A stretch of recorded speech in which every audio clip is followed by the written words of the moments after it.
ಓಂ ಶ್ರೀ ಗಣೇಶಾಯ ನಮಃ. ಓಂ ಶ್ರೀ ವಿಷ್ಣು ರೂಪಾಯ ನಮಃ ಶಿವಾಯ. ನಮಸ್ಕಾರ ಸ್ನೇಹಿತರೆ, ಜ್ಯೋತಿಷ್ಯ ದರ್ಪಣ ಕುಟುಂಬದ ಎಲ್ಲ ಸದಸ್ಯರಿಗೂ ಸ್ವಾಗತ. ಯಾರೆಲ್ಲ ಈ ವಿಡಿಯೋನ ನೋಡ್ತಾ ಇದ್ದೀರಾ, ಲೈಕ್ ಮಾಡಿ, ಶೇರ್ ಮಾಡಿ, ಸಬ್ಸ್ಕ್ರೈಬ್ ಮಾಡ್ಕೊಳ್ಳಿ. ಹಾಗೂ ಸ್ನೇಹಿತರೆ, ಈ ವಿಡಿಯೋನ ಪೂರ್ತಿಯಾಗಿ ನೋಡಿ. ತುಂಬ ಉಪಯುಕ್ತಕರವಾಗಿರ್ತಕ್ಕಂತಹ ಮಾಹಿತಿ ನಿಮಗೆ ಸಿಗ್ತಾ ಹೋಗುತ್ತೆ. ಅದಕ್ಕೂ ಮುನ್ನ ಸ್ನೇಹಿತರೆ, ತುಂಬ ಜನಕ್ಕೆ ಏನಾಗುತ್ತೆ ಅಂತಂದರೆ, ತುಂಬ ಜನಗಳು ಈ ಯೂಟ್ಯೂಬಲ್ಲಿ ಬರ್ತಕ್ಕಂತಹ ರಾಶಿ ಫಲಿತಾಂಶಗಳನ್ನು ನೋಡಿಬಿಡ್ತಾರೆ. ರಾಜಯೋಗ ಅಂತ ಹಾಕಿರ್ತಾರೆ ತಮ್ಮನೇಲಿ, ಹೆಡ್ಡಿಂಗಲ್ಲಿ ರಾಜಯೋಗ, ಧನುಸು ರಾಶಿಯವರಿಗೆ ಈ ತಿಂಗಳು ರಾಜಯೋಗ, ಈ ವರ್ಷ ರಾಜಯೋಗ ಅಂತ ಹಾಕಿರ್ತಾರೆ. ನೀವು ಅದನ್ನು ನೋಡ್ತೀರಾ. ಅದಾದಮೇಲೆ ಸ್ವಲ್ಪ ದಿನ ಆದಮೇಲೆ ಅವ್ರು ಯಾರೋ ಹೇಳಿದ್ರು ರಾಜಯೋಗ ಇದೆ ಅಂತ ಹೇಳಿಬಿಟ್ಟು ಅದು ಆಗ್ತಾನೇ ಇಲ್ಲ ಅಂತ ನೀವು ಬೈಕೊಳ್ಳೋದಕ್ಕೆ ಸ್ಟಾರ್ಟ್ ಮಾಡ್ತೀರಾ. ಸ್ನೇಹಿತರೆ, ಇಲ್ಲಿ ಮುಖ್ಯವಾಗಿ ನಮಗೆ ರಾಶಿ ಫಲಿತಾಂಶ ಅಂತಕ್ಕಂಥದ್ದು ಜೀವನದಲ್ಲಿ 20 ಭಾಗ ಮಾತ್ರ ಇರುತ್ತೆ. ಅಂದರೆ 20 ಭಾಗ ಮಾತ್ರನೇ ನಿಮಗೆ ಅನ್ವಯಿಸುತ್ತಾ ಹೋಗುತ್ತೆ ಅದರ ಒಂದು ಫಲಿತಾಂಶಗಳು. ಇನ್ನು ಮಿಕ್ಕಿದೆಲ್ಲನೂ ಕೂಡ ನಿಮ್ಮ ಸ್ವಜಾತಕ, ಅಂದರೆ ಸ್ವಂತ ಜಾತಕ ಅಂತ ಇರುತ್ತೆ. ನೀವು ಹುಟ್ಟಿರ್ತಕ್ಕಂತಹ ಡೇಟ್ ಆಫ್ ಬರ್ತು, ಯಾವ ದಿನಾಂಕದಲ್ಲಿ ಹುಟ್ಟಿರ್ತೀರಾ, ಯಾವ ತಿಂಗಳಿನಲ್ಲಿ, ಯಾವ ವರ್ಷದಲ್ಲಿ, ಅವತ್ತು ಯಾವ ಟೈಮ್ನಲ್ಲಿ, ಯಾವ ಸಮಯದಲ್ಲಿ ಹುಟ್ಟಿರ್ತೀರಾ ಅಂತಕ್ಕಂಥದ್ದು ಮುಖ್ಯವಾಗಿರುತ್ತೆ.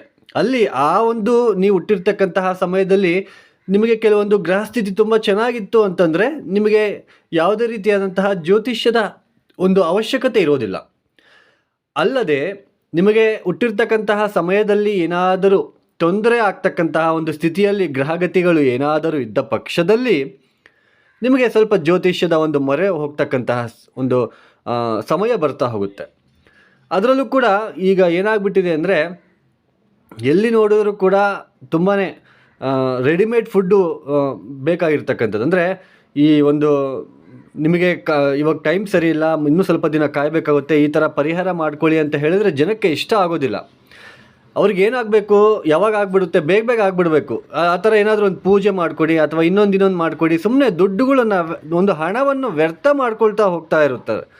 ಸುಮ್ಮನೆ ದುಡ್ಡು ವೇಸ್ಟ್ ಖರ್ಚು ಅಷ್ಟೇ ಅದೆಲ್ಲ. ಸೊ ನಾನು ಇದನ್ನೆಲ್ಲ ಹೇಳ್ತಾ ಇರ್ತಕ್ಕಂತಹ ಉದ್ದೇಶ ಇಷ್ಟೇ, ನಿಮಗೆ ಅರ್ಥ ಆಗಲಿ ಅಂತಕ್ಕಂತಹ ಒಂದು ಉದ್ದೇಶ.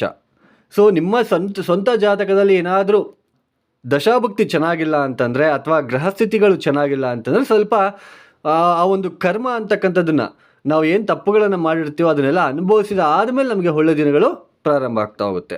ಅದು ಅನುಭವಿಸೋದಕ್ಕೆ ಅಂತಂದರೆ ಅದಕ್ಕೇ ಈ ಒಂದು ಜ್ಯೋತಿಷ್ಯ ಇರೋದು, ಒಂದು ಚಿಕ್ಕ ಪುಟ್ಟ ಪರಿಹಾರಗಳು ಕೂಡ ಇರೋದು.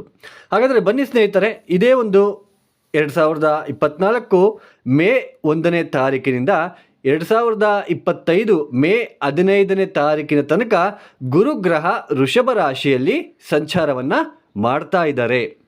ಈ ವೃಷಭ ರಾಶಿಯಲ್ಲಿ ಈ ಒಂದು ಮೇ 1ನೇ ತಾರೀಕು 2024ನೇ ಒಂದು ವರ್ಷದಿಂದ 2025 ಮೇ 15ನೇ ಒಂದು ತಾರೀಕಿನ ತನಕ ಇರತಕ್ಕಂತಹ ಈ ಒಂದು ಗುರುವಿನ ಸಂಚಾರ ಏನಿದೆ, ಧನಸ್ಸು ರಾಶಿಯವರಿಗೆ ಯಾವ ತರಹದ ಫಲಿತಾಂಶಗಳು ನೀಡ್ತಾ ಹೋಗುತ್ತೆ ಅಂತ ಈ ಒಂದು ವಿಡಿಯೋದಲ್ಲಿ ನಾನು ನಿಮಗೆ ತಿಳಿಸ್ತಾ ಹೋಗ್ತೀನಿ. ಸ್ನೇಹಿತರೆ, 2023 ಅಕ್ಟೋಬರ್ ತಿಂಗಳಿನಿಂದ ಅಕ್ಟೋಬರ್ 30ನೇ ತಾರೀಕಿನಿಂದ ಈ ಧನಸ್ಸು ರಾಶಿಯಲ್ಲಿ ಹುಟ್ಟಿರ್ತಕ್ಕಂಥವ್ರಿಗೆ ಒಂದು ಸ್ವಲ್ಪ ಉದ್ಯೋಗದಲ್ಲಿ ತೊಂದರೆಗಳನ್ನು ಅನುಭವಿಸ್ತಾ ಬರ್ತಾ ಇದ್ದೀರಾ. ಗ್ರಾಜ್ಯುಯಲಿ, ಹಂತವಾಗಿ ನವಂಬರ್, ಡಿಸೆಂಬರ್, ಜನವರಿ, ಫೆಬ್ರವರಿ ಈ ಥರ ಉದ್ಯೋಗದಲ್ಲಿ ಕಿರುಕುಳ ಆಗಿರ್ಬೋದು, ಉದ್ಯೋಗ ಬಿಡಬೇಕು ಅಂತ ಅನಿಸ್ತಕ್ಕಂಥದ್ದಾಗಿರ್ಬೋದು, ಉದ್ಯೋಗ ಸಿಗದೇ ಇರ್ತಕ್ಕಂಥದ್ದಾಗಿರ್ಬೋದು, ಗೃಹದಲ್ಲಿ ನೆಮ್ಮದಿಯ ವಾತಾವರಣ ಇಲ್ಲದೆ ಇರ್ತಕ್ಕಂಥದ್ದಾಗಿರ್ಬೋದು, ಮಾನಸಿಕವಾಗಿ ಚಿಂತೆ ಆಗಿರಬಹುದು, ನೆಕ್ಸ್ಟ್ ಆಮೇಲೆ ಯಾವುದಾದ್ರೂ ಒಂದು ಆಸ್ತಿ ವಿಚಾರದಲ್ಲಿ ಆಗಿರಬಹುದು, ತಾಯಿಯ ಆರೋಗ್ಯದ ವಿಚಾರದಲ್ಲಾಗಿರ್ಬೋದು, ತಂದೆಯ ಆರೋಗ್ಯದ ವಿಚಾರದಲ್ಲಾಗಿರ್ಬೋದು, ತುಂಬ ನೋವು ಪಟ್ಟಿರ್ತಕ್ಕಂತಹ ಸಾಧ್ಯತೆಗಳು ನಿಮಗೆ ಕಂಡು ಬಂದಿದೆ ಆಲ್ರೆಡಿ. ಈಗ ಏನು ಈ ಒಂದು ಮೇ 1ನೇ ತಾರೀಕು 2024ನೇ ಒಂದು ವರ್ಷದಿಂದ ಈ ಒಂದು ಗುರುವಿನ ವೃಷಭ ರಾಶಿ ಸಂಚಾರ ಏನಿದೆ, ಈ ಒಂದು ಸಂಚಾರದಿಂದ ಧನುಸ್ಸು ರಾಶಿಯವರಿಗೆ ಯಾವ ತರಹದ ಶುಭ ಪರಿಣಾಮಗಳು ಬೀರ್ತಾ ಹೋಗುತ್ತೆ ಅಂತ ನೋಡೋಣ. ನೋಡಿ, ಇಲ್ಲಿ ಮುಖ್ಯವಾಗಿ ಏನು ನಾನು ಇಷ್ಟೋ ತನಕ ಹೇಳಿದಿಲ್ಲ, ಈ ಧನುಸ್ಸು ರಾಶಿಯವರಿಗೆ ಉದ್ಯೋಗದಲ್ಲಿ ತುಂಬ ನೋವು ಅಥವಾ ಉದ್ಯೋಗದಲ್ಲಿ ಅಸಮಾಧಾನ, ಉದ್ಯೋಗ ಬಿಡಬೇಕು ಅಂತಕ್ಕಂಥದ್ದು ಅಥವಾ ಉದ್ಯೋಗದಲ್ಲಿ ನಿಮ್ಮ ಒಂದು ಹೆಸರು ಕೆಟ್ಟು ಹೋಗಿರ್ತಕ್ಕಂತಹ ಸಾಧ್ಯತೆಯೂ ಕೂಡ ಇರುತ್ತೆ. ಇದೆಲ್ಲನೂ ಕೂಡ ಮೇ 1ನೇ ತಾರೀಕಿನಿಂದ ಕಡಿಮೆ ಆಗ್ತಾ ಹೋಗುತ್ತೆ. ಯಾಕೆ ಅಂತಂದರೆ, 6ನೆಯ ಮನೆಯಲ್ಲಿ ಗುರು ಕುತ್ಕೊಂಡ್ಬಿಟ್ಟು ದಶಮ ಸ್ಥಾನವನ್ನು ನೋಡ್ತಾ ಇರ್ತಾರೆ. ಯಾವಾಗ ಗುರುವಿನ ದೃಷ್ಟಿ ದಶಮ ಸ್ಥಾನದ ಮೇಲೆ ಬಿತ್ತೋ ಅಥವಾ ಬೀಳ್ತಾ ಇರುತ್ತೋ, ಇಲ್ಲಿ ನಿಮಗೆ ಕ್ರಮೇಣವಾಗಿ ಹಂತ ಹಂತವಾಗಿ ಉದ್ಯೋಗ ಕ್ಷೇತ್ರದಲ್ಲಿ ಮತ್ತೆ ನಿಮ್ಮ ಒಂದು ಹೆಸರು ಅಂತಕ್ಕಂಥದ್ದು ಬರ್ತಾ ಹೋಗುತ್ತೆ. ಉದ್ಯೋಗ ಇಲ್ಲದೇ ಇರ್ತಕ್ಕಂಥವ್ರಿಗೂ ಕೂಡ ಜೂನ್ ಜುಲೈ ಈ ತಿಂಗಳಿನಲ್ಲಿ ಮೇ 25ನೇ ತಾರೀಕಿನಿಂದ ಈ ಒಂದು ಜೂನ್ ಜುಲೈ ಈ ಒಂದು ಸಮಯದಲ್ಲಿ ಉದ್ಯೋಗ ಸಿಗ್ತಕ್ಕಂತಹ ಸಾಧ್ಯತೆಗಳು ಹೆಚ್ಚಾಗಿ ಕಂಡು ಬರ್ತಾ ಇರುತ್ತೆ. ಆಮೇಲೆ ಇಲ್ಲಿ ಏನಾಗುತ್ತೆ ಅಂತಂದರೆ, ಉದ್ಯೋಗ ಕ್ಷೇತ್ರದಲ್ಲಿ ನಿಮಗೆ ಇರ್ತಕ್ಕಂತಹ ಒಂದು ಕೆಟ್ಟ ಫಲಿತಾಂಶಗಳೆಲ್ಲನೂ ಕೂಡ ನಿಮಗೆ ಕಡಿಮೆ ಆಗ್ತಾ ಹೋಗುತ್ತೆ. ಅಂದರೆ ಈ ಉದ್ಯೋಗದಲ್ಲಿ ಇರ್ತಕ್ಕಂತಹ ಭಿನ್ನಾಭಿಪ್ರಾಯ, ಉದ್ಯೋಗದಲ್ಲಿ ಮಾಡ್ತಕ್ಕಂತಹ ಕೆಲಸ ಮಾಡ್ತಕ್ಕಂತಹ ಸ್ಥಳದಲ್ಲಿ ಇರ್ತಕ್ಕಂತಹ ಭಿನ್ನಾಭಿಪ್ರಾಯ ಆಗಿರ್ಬೋದು, ನಿಮಗೆ ಸರಿಯಾಗಿ ಕೆಲಸ ಮಾಡೋಕ್ಕೆ ಬರೋದಿಲ್ಲ ಅಂತ ಬಯಸ್ಕೊಂಡಿರ್ತಕ್ಕಂತಹ ಒಂದು ಸನ್ನಿವೇಶಗಳಾಗಿರ್ಬೋದು, ಇದೆಲ್ಲನೂ ಕೂಡ ಹೊರಟೋಗ್ಬಿಡುತ್ತೆ, ಕಡಿಮೆ ಆಗ್ತಾ ಹೋಗುತ್ತೆ. ಇಲ್ಲಿ ಮುಖ್ಯವಾಗಿ ಗುರು 6ನೇ ಮನೆಯಲ್ಲಿ ಕುತ್ಕೊಂಡ್ಬಿಟ್ಟು ಯಾವಾಗ ಈ ಒಂದು ಸಪ್ತಮ ದೃಷ್ಟಿಯಲ್ಲಿ ವ್ಯಯಸ್ಥಾನವನ್ನು ನೋಡ್ತಾರೋ, ಇಲ್ಲಿ ನೋಡಿ, ಶುಭ ಖರ್ಚುಗಳಿಗೆ ಅಂದರೆ ಶುಭ ಒಂದು ಸಮಾರಂಭ ಆಗಿರ್ಬೋದು, ದೇವತಾ ಕಾರ್ಯಗಳಿಗೆ ಆಗಿರ್ಬೋದು, ಪೂಜೆ ಪುನಸ್ಕಾರಗಳಿಗೆ ಆಗಿರ್ಬೋದು, ತೀರ್ಥಕ್ಷೇತ್ರಗಳಿಗೆ ಆಗಿರ್ಬೋದು, ಖರ್ಚುಗಳನ್ನು ಮಾಡ್ತಕ್ಕಂತಹ ಸಾಧ್ಯತೆಗಳು ಹೆಚ್ಚಾಗಿ ಕಂಡು ಬರ್ತಾ ಇರುತ್ತೆ. ತುಂಬ ಒಂದು ಭಕ್ತಿ ಹೆಚ್ಚಾಗ್ತಕ್ಕಂತಹ ಸಾಧ್ಯತೆಯೂ ಕೂಡ ನಿಮಗೆ ಈ ವರ್ಷ ಕಂಡು ಬರ್ತಾ ಇರುತ್ತೆ.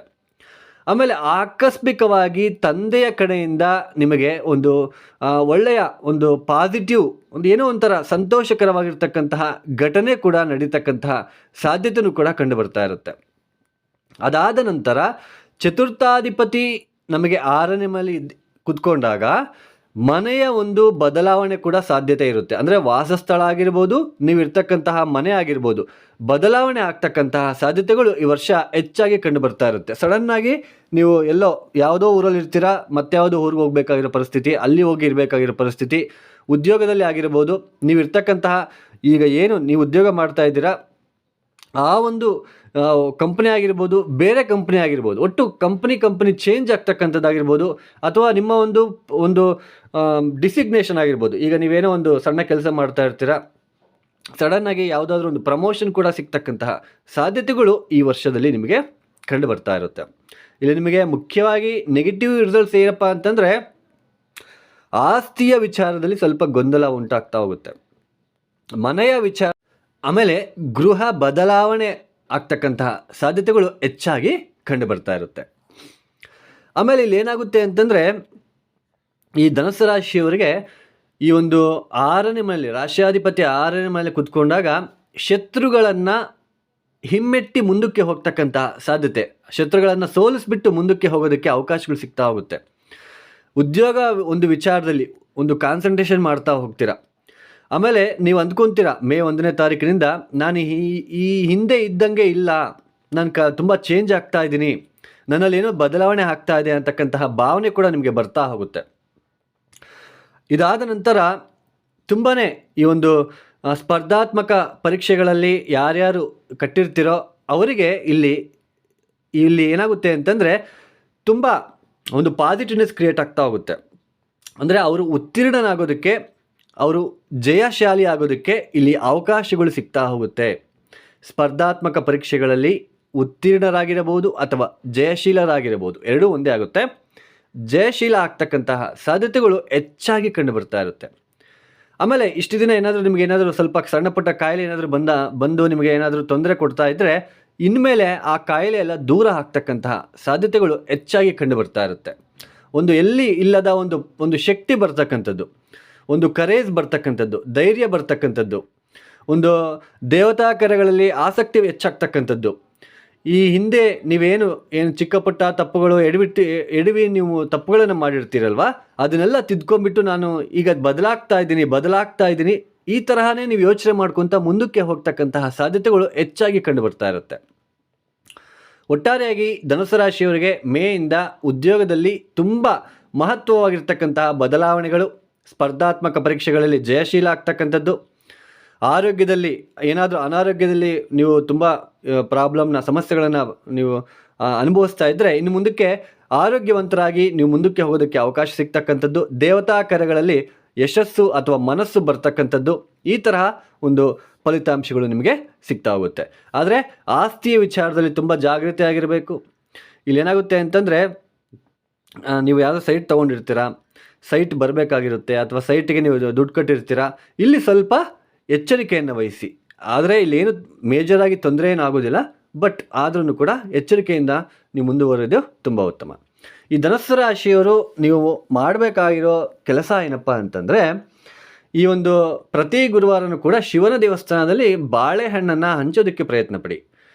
ಪ್ರತಿ ಗುರುವಾರ ಶಿವನ ದೇವಸ್ಥಾನದಲ್ಲಿ ಅರಿಶಿನ ನೀರಿನಲ್ಲಿ ಅಭಿಷೇಕವನ್ನು ಮಾಡಿಸೋದಕ್ಕೆ ಪ್ರಯತ್ನ ಪಡಿ. ಆಮೇಲೆ ಸ್ವಲ್ಪ ಆದಷ್ಟು ಈ ಒಂದು ಪ್ರತಿ ಗುರುವಾರ ನೀವು ಮಾಡಬೇಕಾಗಿರೋ ಕೆಲಸ ಏನಪ್ಪ ಅಂತಂದರೆ, ಈ ಒಂದು ಹನುಮಾನ್ ಚಾಲಿಸ ಪಠಣೆಯನ್ನು ಮಾಡ್ಕೊಳೋದಕ್ಕೆ ಪ್ರಯತ್ನ ಪಡಿ. ಈ ವಿಡಿಯೋ ನಿಮಗೆ ಇಷ್ಟ ಆಗಿದ್ರೆ ಲೈಕ್ ಮಾಡಿ, ಶೇರ್ ಮಾಡಿ, ಸಬ್ಸ್ಕ್ರೈಬ್ ಮಾಡ್ಕೊಳ್ಳಿ. ಸರ್ವೇ ಜನೋ ಸುಖಿನೋ ಭವಂತು.